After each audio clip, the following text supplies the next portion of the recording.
এনায়েত প্রভুবাদ আবার একটা ভিডিও বানাইছে। আমি ওটা কইছিলাম পলিটিক্স নিয়ে কসকসানি না করতে।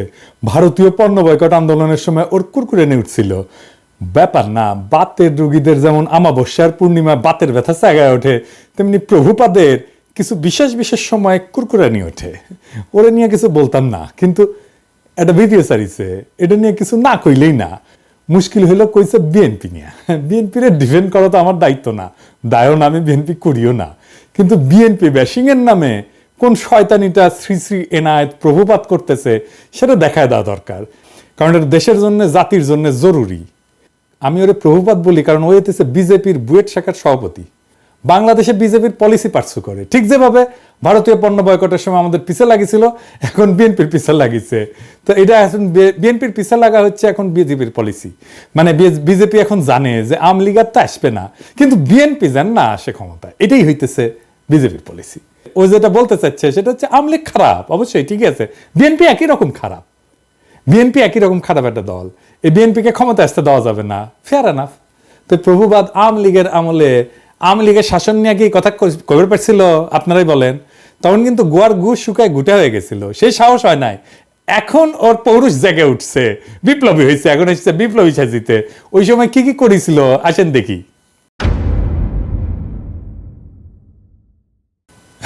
পদ্মা সেতু নিয়ে বই লিখেছিল, হ্যাঁ, পদ্মা সেতুর কত কিছু আবার ভিডিও করছিল পদ্মা সেতু নিয়ে। নির্বাচন আগে হাসিনার যেগুলো মেগা প্রজেক্ট, গুলো মেগা দুর্নীতির প্রজেক্ট, সেগুলো নিয়ে ও ভিডিও বানিয়েছিল। পদ্মা সেতু নিয়ে, মাতারবাড়ি নিয়ে, রামপাল নিয়ে, পায়রা নিয়ে, রূপপুর নিয়ে। রূপপুরে কি পরিমাণে টাকা মারিছে এখন সব খবর বাড়াচ্ছে, কিন্তু ওর কাছে আসে নাই গেলে সেই খবর, ওইটা প্রমোট করে গেছে। ইন্ডিয়া আউটের সময় ও ইন্ডিয়া আউটের পিছে লাগিয়েছিল, কইছিল মনে আছে না? এটা আবার দেখেন, বাংলাদেশের মানুষ নাকি পেঁয়াজ খেয়ে নেশা করে। শুনেন, বাংলাদেশের মানুষ দুইটা জিনিস দিয়ে নেশা করে, একটা হচ্ছে সয়াবিন তেল আর একটা হচ্ছে পেঁয়াজ। আবার দেখেন নসরুল হামিদের ওটি যে ভিডিও ব্যানার প্রশংসা করে, হ্যাঁ। আবার ইসরায়েল পণ্য বয়কটের সময় স্টারবাক্সের মগ নিয়ে ওই উপহাস, দুইটা মগ, দুই হাতের দুইটা মগ নিয়ে উপহাস করছিল বয়কটকারীদের। আজ এডিটর সাহেব দেখান তো 5ই আগস্টের আগের ভিডিওগুলো দেখান, এখানে টাইটেলগুলা, আর পরের ভিডিওগুলোর টাইটেলগুলো এটি দেখান। দেখেছেন? হ্যাঁ, বিপ্লবী পৌরুষ জায়গায় উঠেছে, বিপ্লবী হয়ে উঠেছে। আগে ছিল ধ্বজভঙ্গ, তারপরে 5ই আগস্টের পরে ওর পৌরুষ জায়গায় উঠেছে। তা আসেন ভিডিওর শুরুতে কি কইছে সেটা দেখি। 5ই অগস্ট বিকাল থেকে বিএনপির বিভিন্ন লেভেল থেকে এই দাবি আসতে থাকে যে আগামী 3 মাসের মধ্যে আপনাকে নির্বাচন দিতে হবে।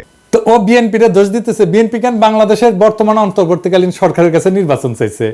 তো একটা গণতান্ত্রিক দল তো নিজের দেশের সরকারের কাছে সুষ্ঠু নির্বাচন চাইবে না? বিএনপি তো হাসিনার কাছেও চাইছে নির্বাচন নাকি?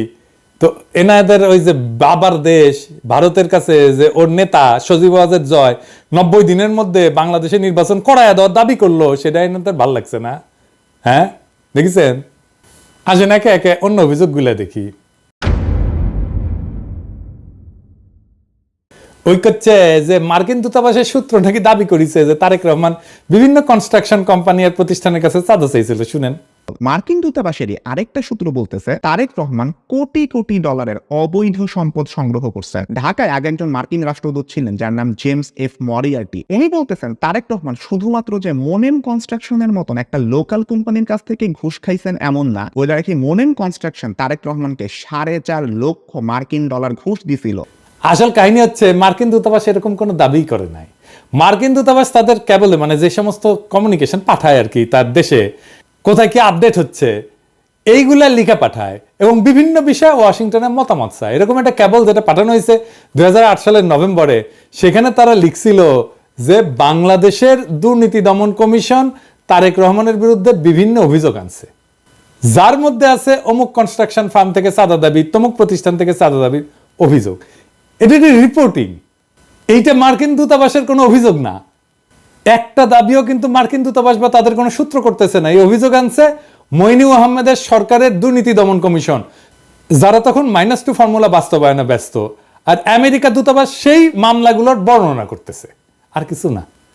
কিন্তু এই মামলাগুলো কিভাবে হয়েছে সেটা একটা বর্ণনা কিন্তু আছে মহিউদ্দিন আহমেদের বই 1/11-তে। এই মামলাগুলো হয়েছিল সরাসরি মইনুল আহমেদের নির্দেশে, যদিও তখনকার এনবিআর বা দুদক কেউই তারেক রহমানের বিরুদ্ধে কিছুই পায় নাই। বইয়ের 274 পৃষ্ঠাতে মহিউদ্দিন আহমেদ যখন তৎকালীন এনবিআর এর শীর্ষ কর্মকর্তাকে তারেক রহমানের মামলাগুলোর ব্যাপারে জিজ্ঞেস করছে, উনি উত্তর দিচ্ছেন, কি বলতেছেন, তাদের বিরুদ্ধে তো কোনো মেজর কেস পাওয়া যায়নি, যেমন তারেকের তো কোনো কিছু প্রমাণিত হয় নাই, তার তো কিছু পাই নাই বলতে গেলে, দেখেছেন। এবং এই 1/11 বইতে খুব বিস্তারিতভাবে লেখা আছে কিভাবে মইনুল আহমেদ বাধ্য করছিল এই সমস্ত মামলা দিতে।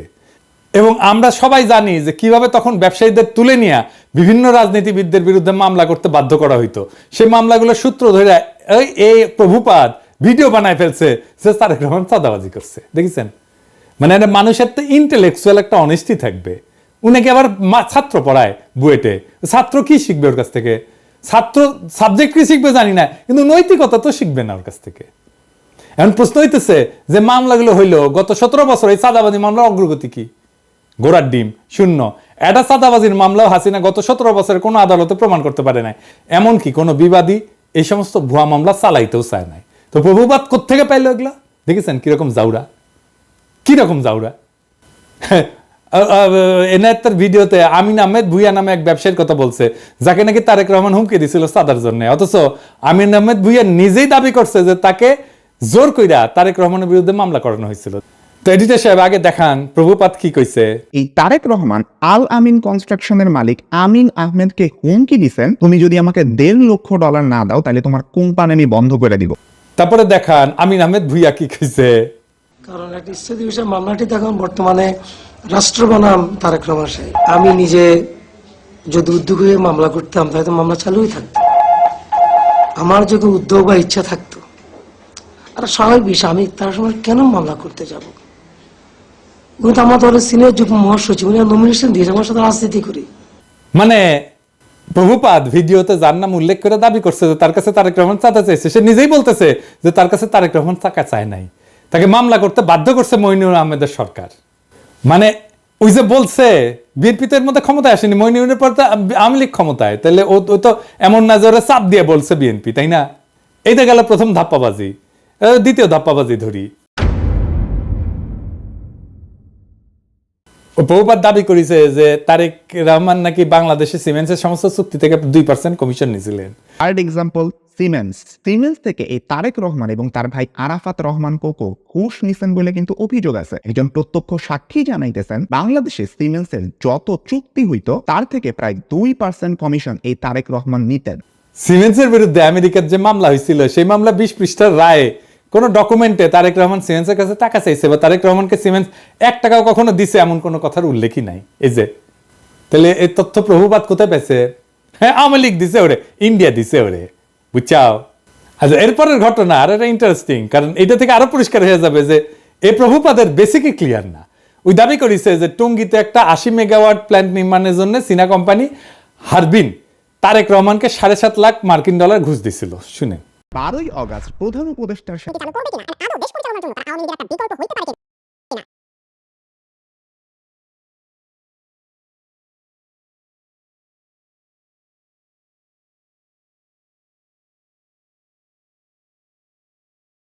আসল কথা হচ্ছে হারবিন একটা টেন্ডার প্রক্রিয়াতে সর্বনিম্ন বিডার হিসেবে 2002 সালে মনোনীত হয়েছিল। এই দরপত্র নিয়ে কোনো মামলা হয়নি কখনোই। তাই হারবিনকে কাজ দিতে তারেক রহমান ঘুষ নিছিল দাবি ভুয়া, কারণ যার টেন্ডার সর্বনিম্ন হয় সে তো এমনি কাজ পাবে।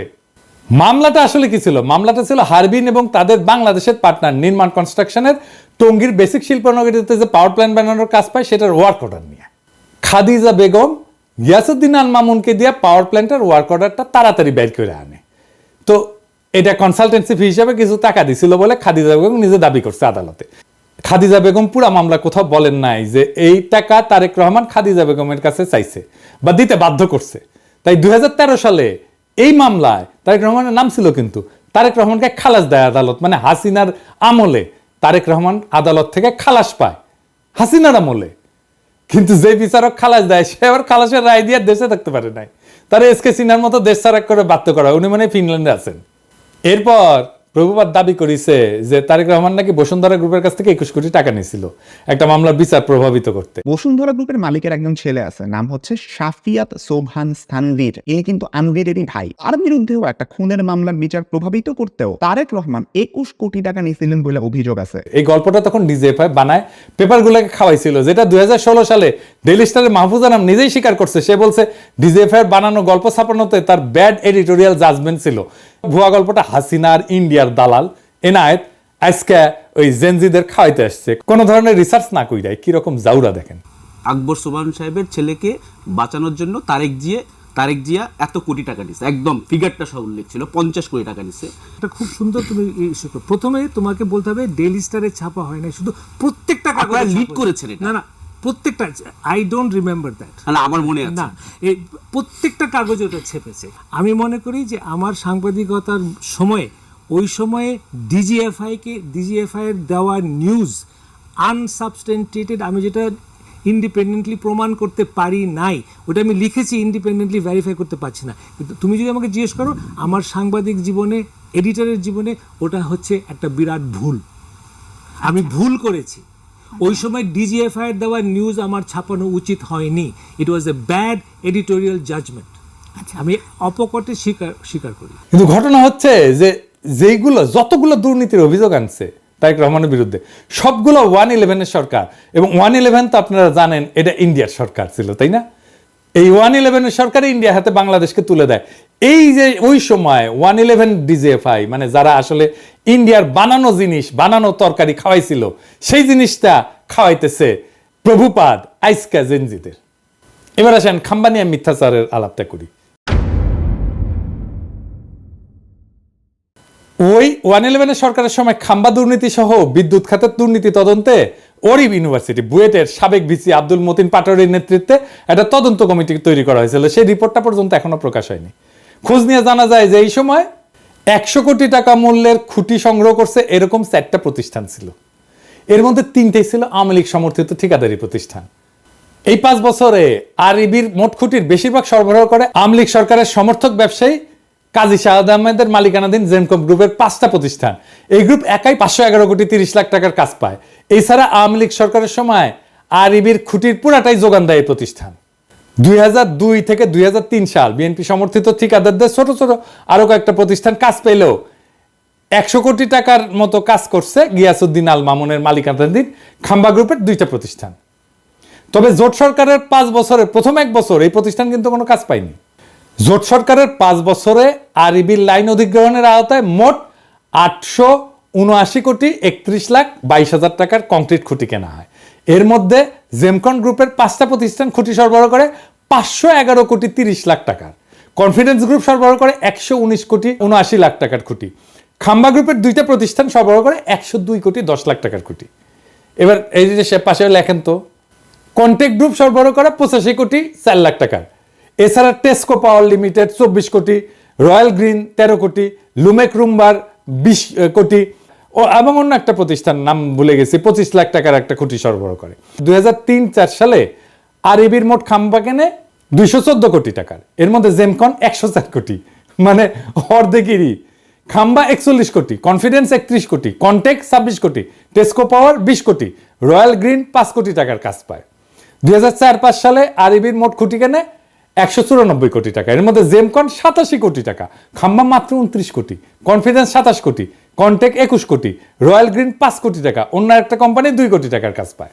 2005-6 সালে 127 কোটি টাকা কাজের মধ্যে জেমকন 68 কোটি, খাম্বা 25 কোটি, কনফিডেন্স 25 কোটি, কন্টেক্ট 11 কোটি, রয়্যাল গ্রিন 2 কোটি টাকার কাজ পায়। তাহলে দেখা যাচ্ছে খাম্বার সাথে দুর্নীতিতে ওতপ্রোতভাবে জড়িত ছিল আওয়ামীপন্থী ব্যবসায়ী কাজী শাহাদের জেমকন গ্রুপ, তাই না? হিসাবটা কি বলে?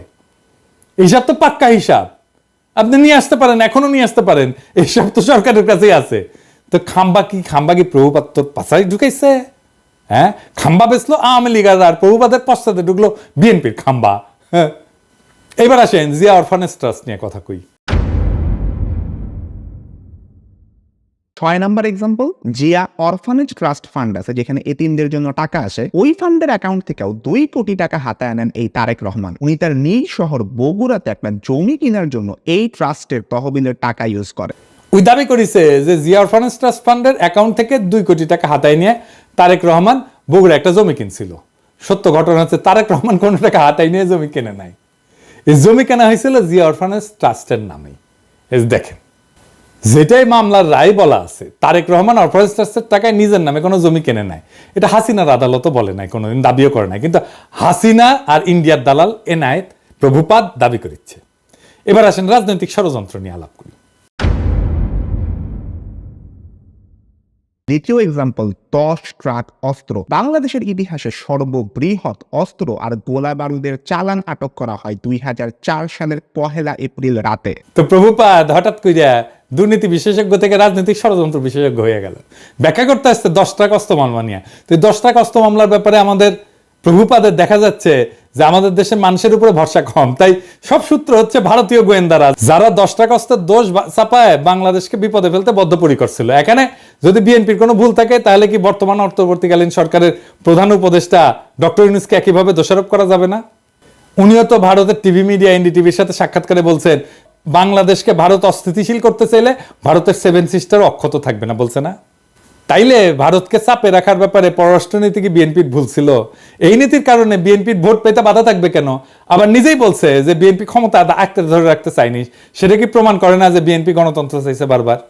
আমরা এই প্রসঙ্গে পরে আসব। এরপর সে ব্যাখ্যা করতে গেল 21 আগস্টে গ্রেনেড হামলা। এও দাবি করেছে যে মুফতি হান্নান নাকি 2004 সালের 14 আগস্ট হাওয়া ভবনে বসে পরিকল্পনা করছে। আমরা 21 আগস্ট বোমা হামলা। ডেইলি স্টারের 2009 সালের একটা রিপোর্টের মতে 2004 সালের 14 আগস্ট রাতে হাওয়া ভবনে বসে স্বরাষ্ট্র প্রতিমন্ত্রী বাবর, উপমন্ত্রী পিন্টু সহ জঙ্গি সংগঠন হুজির নেতারা বৈঠক করে শেখ হাসিনাকে গ্রেনেড হামলার মাধ্যমে মেরে ফেলার পরিকল্পনা করে। তো এইবার একটু মুফতি হান্নানের জবানবন্দিটা দেখি তো। মুফতি হান্নান 21 আগস্টের গ্রেনেড হামলার ব্যাপারে 2টা জবানবন্দি দিয়েছে। প্রথমটা 2007 সালে, যেটার ভিত্তিতে মামলা বিচার শুরু হয়ে গেছিল, কিন্তু সেই জবানবন্দিতে তারেক রহমানের হাওয়া ভবনের নাম নিশানাও ছিল না। এই জন্য শেখ হাসিনা 2009 সালে মুফতি হান্নানকে রিমান্ডে নিয়ে নির্যাতন করিয়া তারেক রহমানের হাওয়া ভবনের নাম বের করার দায়িত্ব দেয় তার বিশ্বস্ত দালাল আব্দুল কাহার আকন্দকে। এরপরে 120 দিন রিমান্ডে নির্যাতনের পর মুফতি হান্নানকে দিয়া জোর কইরা 2011 সালে বলানো হয় যে এই হামলার আগে সে হাওয়া ভবনে তারেক রহমানের সাথে দেখা করছিল। এই জন্য 2024 সালের নির্বাচনে আব্দুল কাহার আকন্দকে হাসিনা নৌকা মার্কা প্রার্থী করে। এই দেখেন, এই নির্বাচনে আওয়ামী লীগ থেকে আমাকে নৌকা মার্কা প্রদান করা হয়েছে। আমাদের জাতির জনক বঙ্গবন্ধু শেখ মুজিবুর রহমান ও তার পরিবারের সকল সদস্য, একমাত্র মাননীয় প্রধানমন্ত্রী শেখ হাসিনা এবং তার বোন শেখ রেহানা বাদে সবাইকে হত্যা করা হয়েছে। এমনকি 10 বছরের শিশু রাসেলকেও হত্যা করা হয়েছে।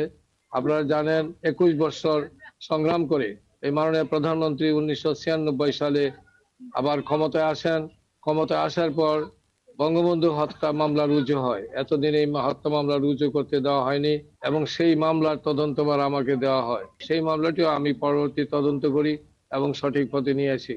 এই সমস্ত মামলা করার কারণে আমাদের আওয়ামী লীগ, যেটা একটি পুরাতন দল, সেই আওয়ামী লীগকে ধ্বংসের মুখ থেকে রক্ষা করা সম্ভব হয়েছে এবং আওয়ামী লীগের রাজনীতিকে টিকিয়ে রাখার ব্যবস্থা করা হয়েছে। আমাদের মাননীয় প্রধানমন্ত্রী আমাকে নৌকা মার্কা দিয়েছেন। এইদিকে মুফতি হান্নান এই জবানবন্দি দেওয়ার সাথে সাথে প্রত্যাহারেরও কিন্তু আবেদন করে। এই জবানবন্দি ছিল পুরাই বানোয়াট। আপনি বলবেন যে আপনি বললেই বানোয়াট হয়ে যাবে, আছে না একটা জিনিস দেখি, মজার জিনিস। এটা বানোয়াট কেন? মুফতি হান্নান কবে কত তারিখে হাওয়া ভবনে তারেক রহমানের সাথে দেখা করতে গেছিল সেটা মনে করতে পারে নাই, তাই তার সাক্ষ্যে লেখা ছিল তারিখ এবং সময় মনে পড়ছে না। অথচ হাওয়া ভবনে তার বৈঠক ছাড়া বাকি সমস্ত ঘটনার তারিখ সহ বিস্তারিত বর্ণনা করছে মুফতি হান্নান। শুধু হাওয়া ভবনের মিটিংটার তারিখ তার মনে নাই। এখন আসেন একটা আদালত কিভাবে কাজ করে বোঝায়, কারণ হাসিনার আর মোদির ঘেটুপুত্র এনায়েত প্রভুপাদ আবার এগুলো বুঝবে না। আদালতে একটা মামলা যাওয়ার আগে পুলিশ তদন্ত করে এবার সম্ভাব্য দায়ী ব্যক্তিদের নামে চার্জশিট দেয়। এরপর আদালত এই চার্জশিট গ্রহণ করে বিচার শুরু করে। বিচারে বাদী এবং বিবাদী পক্ষ তাদের পক্ষে সাক্ষী হাজির করে। এছাড়া আসামিদেরকেও হাজির করা হয়। সবাইকে দুই পক্ষের আইনজীবীরা জেরা করে, মানে বিভিন্ন প্রশ্ন জিজ্ঞেস করে ঘটনার সত্যতা নির্ধারণের চেষ্টা করে। এই জেরার পর সবার যুক্তি তর্ক শুনে আদালত রায় দেয়। এখন খালি মুফতি হান্নান কেন, তার বাপও যদি জবানবন্দি দেয় যে তার 21 আগস্টে বোম মারছে তারেক রহমানের কথা, কিন্তু আদালতের জেরায় যদি প্রমাণ হয় তাদের দাবি মিথ্যা, তারা খালাস পেয়ে যাবে। আর যদি তাদের জেরা করার কোনো সুযোগই দেওয়া না হয়, সেটা হচ্ছে একটা ক্যাঙ্গারু কোর্ট, যেখানে কোনো সুষ্ঠু বিচার হয় না। তাহলে যেখানে 21শে আগস্টের এই পুরা মামলায় মুফতি হান্নানের জবানবন্দির উপর তৈরি, সেই মুফতি হান্নানকে এই মামলায় জেরারই সুযোগ দেওয়া হয় নাই, বুঝছেন? জেরা করার ঠিক আগে মুফতি হান্নানকে ফাঁসিতে ঝুলায় খুন করে শেখ হাসিনা, যেন এই ঘটনার পিছনের সত্য সামনে না আসে। বুঝছেন তো কি রকম ক্যাঙ্গারু কোর্ট, কি আদালত, কি রায়, কি বিচার হয়েছে? মুফতি হান্নানের জবানবন্দি ছাড়া এই মামলার বিচারিক প্রক্রিয়াতে কেউ দাবি করে নাই যে হাওয়া ভবনে কোনো মিটিং হয়েছিল, যেখানে এই হামলার সিদ্ধান্ত নেওয়া হয়েছিল। আর মুফতি হান্নানকে অকথ্য নির্যাতন করে একটা জবানবন্দি আদার করলে সে জবানবন্দির কোথাও এই মিটিং এর তারিখের উল্লেখ নাই, আগে বলছি। কিন্তু হাসিনার দালাল, ইন্ডিয়ার দালাল এনায়েত প্রভুপাত জেনে গেছে যে মিটিং ঠিক 14ই আগস্ট হয়েছিল। শুনেন, ডেইলি স্টারের 2009 সালের একটা রিপোর্টের মতে 2004 সালের 14ই অগস্ট রাতে হাওয়া ভবনে বসে স্বরাষ্ট্র প্রতিমন্ত্রী বাবর, উপমন্ত্রী পিন্টু সহ জঙ্গি সংগঠন হুজির নেতারা বৈঠক করে and শেখ হাসিনাকে গ্রেনেড হামলার মাধ্যমে মেরে ফেলার পরিকল্পনা করে। কই পাইছে? প্রমাণ দেখাইতে পারবো? ওকে বলবেন প্রমাণ দেখাইতে।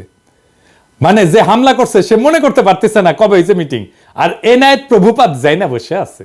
বাবা, কঠিন তালেবর। দেখেছেন, অপরাধী সব জায়গায় তার অপরাধের চিহ্ন রেখা যায়। মিটিং এর তারিখটা এখানে কেন গুরুত্বপূর্ণ এটা বোঝা দরকার। মিটিং এ যারা উপস্থিত ছিল তারা সবাই রাষ্ট্রের গুরুত্বপূর্ণ ব্যক্তি, 2 জন এমপি, গোয়েন্দা বাহিনী প্রধান, তারেক রহমান নিজে। তো এত গুরুত্বপূর্ণ মানুষ যাদের প্রত্যেকের সাথে তো অনেক লোক থাকে, তাই না? তাদের এপিএস থাকে, বডিগার্ড থাকে, ড্রাইভার থাকে, আরো অনেক স্টাফ থাকে তাদের সাথে। কিন্তু কেউ কিন্তু একা না, আমাদের মতো না, সাধারণ মানুষ না। তাদের প্রত্যেকটা মিটিং এর শিডিউল থাকে, যেগুলো তার পিএসরা ম্যানেজ করে, এবং অনেকের সাথে মিডিয়ার লোকজনও থাকে তো সার্বক্ষণিক, তাই না? এখানে তো দেখবে কোথায় যাচ্ছে, কি করতেছে, সব জায়গায় মিডিয়ার লোকজন থাকবে। তাই রাষ্ট্রীয় দায়িত্বপ্রাপ্ত কোনো গুরুত্বপূর্ণ ব্যক্তি কোনো নির্দিষ্ট তারিখে মুফতি হান্নানের যদি উল্লেখ করতো, তাহলে বের করে ফেলা যেত যে গুরুত্বপূর্ণ ব্যক্তিরা সেদিন হাওয়া ভবনে ছিলেন না, এই পুরো মামলায় ডিসমিস হয়ে যেত। তাই সরকারি এই বানোয়াট জবানবন্দিতে জোর করে মুফতি হান্নানকে দিয়ে দেখায়, যেখানে যখনই তারিখের কথা আসছে তখন মুফতি হান্নানকে বলতে হয়েছে যে তারিখ আর সময় মনে নাই। এই এমপি, এতগুলো এমপি, 2 জন এমপি, স্বরাষ্ট্রমন্ত্রী, তারপরে তারেক রহমান, এতগুলো লোকের একটা দিন হাওয়া ভবনে গেছে, ওইটা বাইর করা যাবেই যাবে যদি এটা ঘটে থাকে সত্যি সত্যি। কিন্তু এত বুদ্ধি ওর মাথার থাকলে তো ওর তার ইন্ডিয়ার দালালি করতে হয় না, হাসিনারও দালালি করতে হয় না। এরপরে প্রভুপাত দাবি করছে যে বিএনপি নেতারা নাকি বাংলা ভাইয়ের জেএমবিকে পৃষ্ঠপোষকতা করছে। বিএনপি জামায়াত জোট সরকার জঙ্গি গোষ্ঠীকে তোষণ করত, তাদেরকে পালতো এন্ড পরে নিজেদের কাজেও ব্যবহার করছে। তার সোর্সকে জানেন? নূর মোহাম্মদ কিশোরগঞ্জ থেকে নৌকা মার্কা নিয়ে ভোট ডাকাতি করে যে তা আওয়ামী লীগের সাবেক সংসদ সদস্য। এই লোক নিজেই ছিল বাংলা ভাইদের দোসর। আলী রিয়াজের যে Islamic militancy Bangladesh complex web, এই বইয়ের 52 পৃষ্ঠায় উল্লেখ আছে নূর মোহাম্মদ 2004 সালে রাজশাহী রেঞ্জের ডিআইজি হিসেবে গণমাধ্যমকে বলছিল যে বাংলা ভাই এবং তার বাহিনী বামপন্থী সরবরাহদের ধরতে সাহায্য করছে, এবং তিনি নিজেই স্থানীয় পুলিশ বাহিনীকে নির্দেশ দিয়েছেন তাদের সহায়তা করতে। তাহলে দেখেন বাংলা ভাই আসলে কারা সাহায্য করছে। তো এইসব কইরা বিএনপিকে বিপদে ফেলে আওয়ামী লীগের নমিনেশন যেটা ভোট ডাকাতকে সূত্র ধরে এনায়েত প্রভুপাত বলতেছে যে বিএনপির নেতারা নাকি জঙ্গিদের পৃষ্ঠপোষকতা দিচ্ছে। তবে এটা সত্য যে জেএমবির এই ঘটনা বিএনপির ক্ষমতা হারানোর কারণ। কিভাবে এটা একটু দেখি। একটা রাষ্ট্রে বল প্রয়োগের একচেটিয়া কর্তৃত্ব থাকে আর কারণ না, রাষ্ট্রের কাছে। এই কর্তৃত্ব আর কারো কাছে চলে গেলে বল প্রয়োগের দ্বিতীয়, তৃতীয়, চতুর্থ যদি জিনিস তৈরি হয়ে যায় তাহলে রাষ্ট্র ক্ষমতাহীন হয়ে যায়। হাসিনার পুলিশ আমাদের মারবে, এটাই নিয়ম। যতদিন আমাদের একচেটিয়া ভাবে মারতে পারবে ততদিনই হাসিনার ক্ষমতা। আমরা যখন ঠোলা মেয়েটা ঝুলে রাখতে পারলাম না তখনই হাসিনা পলাইলো, বুঝছেন? তা খালেদা জিয়া সরকার ক্ষমতায়, যেখানে বাংলা ভাই প্যারালাল একটা বল প্রয়োগ করে, তাহলে খালেদা জিয়ার ক্ষমতা কোথায় থাকে? থাকে না তো। রাষ্ট্রের 2টা ক্ষমতা থাকে না, এক বনে 2 বাঘ থাকে না, এক বনে একটাই বাঘ থাকে। আমরা বাঘ হয়ে উঠতে পারছিলাম জন্যই হাসিনা পলাইছে, বুঝছাও? বাংলা ভাই ওইখানে তাণ্ডব করতেছে, আর বিএনপির মন্ত্রীরা বলতেছে বাংলা ভাই মিডিয়ার সৃষ্টি। এটা তো বিএনপির দোষ। যদিও 2005 সালে 17ই আগস্ট জেএমবি আত্মপ্রকাশ করে, তারপরে 1 বছরের মাথায় জঙ্গি সংগঠনের সমস্ত নেতাকে গ্রেপ্তার করে পুরো সংগঠনটা ভেঙে দেওয়া হয়। এটা নিয়ে টাইম ম্যাগাজিন একটা প্রচ্ছদ প্রতিবেদনও করে, কিন্তু ড্যামেজ যা হওয়ার তা হয়ে গেছে ততদিনে। গ্রেনেড হামলা নিয়ে কথাটা বলি, যে গ্রেনেড হামলা নিয়ে বিএনপির লোকেরা নানা কথা বলে হাসিনায় তদন্ত করতে দেয় না, কিন্তু এটাও সত্য। জজমিয়া নাটক কিন্তু বিএনপির আমলে হয়েছিল। গ্রেনেড হামলা একটা বিশ্বাসযোগ্য তদন্ত করতে না পারার দায় বিএনপির। এটা আমি আগেও বলছি, এখনো বলতেছি। আরো বিএনপির আরো সমস্যা আছে। র্যাব বানানো হয়েছে, এটা বিএনপির একটা মারাত্মক ভুল। বিএনপি আমলে র্যাব বিচার বহির্ভূত হত্যাকাণ্ড শুরু করে, এইটা মানবাধিকার লঙ্ঘন, এর দায় বিএনপি। এবং এখনো পর্যন্ত বিএনপি যে এটা ভুল কাজ ছিল সেটা স্বীকার করে না। দেশের আভ্যন্তরীণ আইন শৃঙ্খলাটা মিলিটারি ইস্যু না রে বাবা, এইটা মিলিটারি দিয়ে এই কাজ করতে পারবেন না। এখন মাঠে মিলিটারি আছে, পুলিশের কাজ করতেছে, এটাও মিলিটারির কাজ না। ওদের যত দ্রুত সম্ভব ক্যান্টনমেন্টে ফিরে যাওয়া উচিত। এবার আসেন 15 ফেব্রুয়ারি নির্বাচন নিয়ে। 1996 সালে 15 ফেব্রুয়ারি নির্বাচনের ভুল প্রেক্ষাপট বর্ণনা করছে। বাস্তবতা হচ্ছে যে বিএনপি জনগণের দাবি মেনে নিয়ে তত্ত্বাবধায়ক সরকারের অধীনে নির্বাচন দিতে চাইছিল, কিন্তু সংবিধান সংশোধনের জন্য যথেষ্ট সংখ্যক সংসদ সদস্য ছিল না, কারণ আওয়ামী লীগ, জামাত সহ সকল দলের সংসদ সদস্য সংসদ থেকে পদত্যাগ করছিল। সেই জন্য 15 ফেব্রুয়ারি নির্বাচনটা দিতে হয়েছিল। 15 ফেব্রুয়ারি নির্বাচনের মাধ্যমে নতুন সংসদ তত্ত্বাবধায়ক সরকারের বিল পাস করে বিএনপি পদত্যাগ করছিল। এটা তো একটা নিয়মের কারণে বা নিয়ম রক্ষার জন্য করছিল। বিএনপির সেন্সেবল আচরণের কারণেই 1996 সালে 116 জন আসন নিয়ে বিরোধী দলের আসনে বসতে পারছিল। সরকার যদি এতই খারাপ চলে তো এত আসন পাইতো না, তো যেটা আওয়ামী লীগের সাথে 2001 সালে ঘটছিল। কিন্তু এখন প্রভুপাতকে বলতে হবে, বিএনপি আমলকে আয়না ঘটছিল? কোন আন্দোলনে 2 সপ্তাহে 1000 মানুষ মারা গেছে, হেলিকপ্টার থেকে গুলি করা হয়েছে, স্নাইপার দিয়ে গুলি করা হয়েছে, সরাসরি বুকে গুলি করা হয়েছে, মাথায় গুলি করা হয়েছে স্নাইপার দিয়ে। বাংলাদেশকে ভারতের উপনিবেশ বানানো হয়েছে বিএনপির আমলে। বাংলাদেশের রাজনীতিতে ভারত হস্তক্ষেপ করছে, পর 3 টার্মে ভোট দেওয়া বন্ধ করে দিছে, লক্ষ কোটি টাকা পাচার হয়েছে, একটা গুমের ঘটনা ঘটছে, লাখ লাখ লোককে দেশান্তরী হইতে হয়েছে আমার মতো, নাকি বিপ্লব হয়েছে এরকম বিএনপি সরকারকে উৎখাতের জন্য? বিএনপি সরকারের বিরুদ্ধে কথা বলার জন্য পিটায় মারা হয়েছে কখনো? আওয়ামী লীগ ফ্যাসিবাদ কায়েম করছে, বিএনপি কখনো ফ্যাসিবাদ কায়েম করছে? বিএনপি 57 জন সেনা অফিসারকে মারছে বিদ্রোহের নামে? বিএনপি রাতের আধারে আলেমদের মাইরা লাশ গুম করছে? বিএনপি আমলে দুর্ভিক্ষ হয়েছে? এরপরে বলে বিএনপি আওয়ামী লীগ এক। স্বাধীনতার পর আওয়ামী লীগ 25 বছর শাসন করছে, বিএনপি করছে 15 বছরের মতো। আওয়ামী লীগ মাত্র একবার শান্তিপূর্ণভাবে ক্ষমতা হস্তান্তর করছে, 2 বার তাকে নির্বাচন দিয়ে হটানো যায় না, রক্তাক্ত বিপ্লব করে হটাইতে হয়েছে। হ্যাঁ, শালার আমি জাউরা সিল দেই নাই না? হ্যাঁ, দেন এডিটর সাহেব, দেন জাউরা সিল দিয়ে দেন, 2 বার দেন, 3 বার দেন। 111 একটা পলিসি ছিল -2, মানে হাসিনা খালেদা দুইটাই বাদ, কিন্তু আসলে ওইটা -1, মানে Hasina in Khaleda out. BNP জামাতকে ক্ষমতায় আসতে দেওয়া যাবে না, এটা ইন্ডিয়ান লাইন, এটা বিজেপি কংগ্রেস সবার লাইন। কারণ বিএনপি জামাত ক্ষমতায় থাকলে ইন্ডিয়ার বাংলাদেশে ভাত নাই। ভারতীয় পণ্য বয়কটে ভারতকে বাঁচাইতে আসছিল প্রভুপাত, এখন আওয়ামী লীগের পতনে ইন্ডিয়াকে বাঁচাইতে আসছে প্রভুপাত, কারণ ইন্ডিয়া জানে যে আওয়ামী লীগের জিন্দগিতে ক্ষমতায় আসতে পারবে না। বাংলাদেশে ইন্ডিয়ার অনেক সফট অ্যাসেট আছে, এই প্রভুপাত তার মধ্যে একটা, ইন্ডিয়ার সফট অ্যাসেট। এরকম আরো অ্যাসেটকে মাঠে নামাবে ইন্ডিয়া, এই যে রোকে আপরাজি আর একটা সফট অ্যাসেট। তবে প্রভুপাত তোমার ইন্ডিয়ান সফট অ্যাসেট মার্ক করে রাখলাম, যেদিন ভারতীয় পণ্য বয়কটের পিছিয়ে লাগছো সেদিনই মার্ক করে রাখছি। আমার মার্ক করা ভুল হয় না, বুঝছাও? তো একটা জিনিস জানো, কয়া রাখি, বাঘে শুইলে 18 গা, ঠোলাই শুইলে 36 ঘা, আর পিনাকি শুইলে জয় বাংলা।